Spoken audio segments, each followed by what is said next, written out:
In March, the United Nations released this report. It said there were 107 economies that face at least one of the three risks. Number one, rising food prices. Number two, rising energy prices. And three, tougher financial conditions. 107 countries face these risks. Together, they represent 1.7 billion people. That's more than one-fifth of humanity.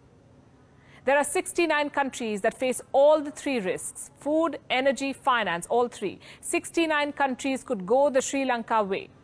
25 in Africa, 25 in the Asia-Pacific, and 19 in Latin America. Which countries are these? We'll start with Egypt, the land of pharaohs. It is in the throes of a financial crisis. Egypt is the world's largest importer of wheat. Russia and Ukraine were its top suppliers. As they fight now, the supplies are running out. Last month, Egypt said that its wheat reserves will not last more than 3 months. Next, we have Tunisia, the birthplace of the Arab Spring. Its economy is overheating. Foreign debt accounts for 100% of its GDP.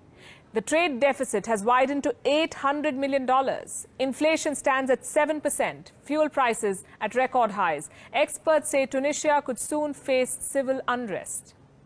The same warning has been issued for Lebanon, the Switzerland of West Asia. Well, not anymore. In 2020, the Beirut blasts destroyed Lebanon's largest grain stores. Food prices went up by 11 times. The Lebanese pound lost 90% of its value. Public debt grew to 360% of the GDP. The war in Ukraine complicated things further. Lebanon imported 80% of its wheat from Ukraine. Those supplies have fallen. There's a bread shortage, a scarcity of sunflower oil. Lebanon has been forced to take a $150 million loan from the World Bank to ensure food security.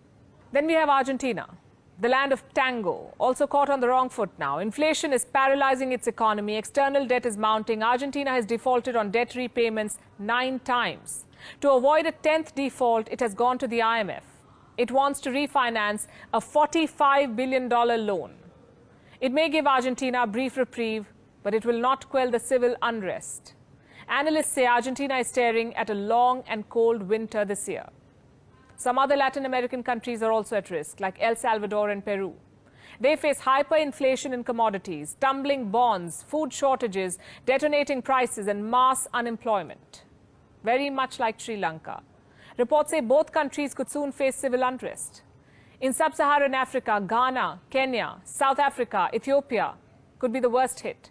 In Ghana, debt levels are soaring. Interest payments are choking the economy. A debt crisis looks imminent. In Kenya, the debt has climbed to $70 billion. That's 70% of its GDP.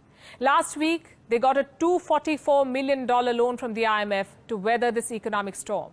In South Africa, the debt has reached 80% of its GDP. There's a looming threat of state collapse, a rerun of the 2021 civil unrest. Next comes Turkey. The currency is sliding, the debt is soaring, upwards of 54% of the GDP. Inflation has touched 70%. GDP forecast cut to 3.3%.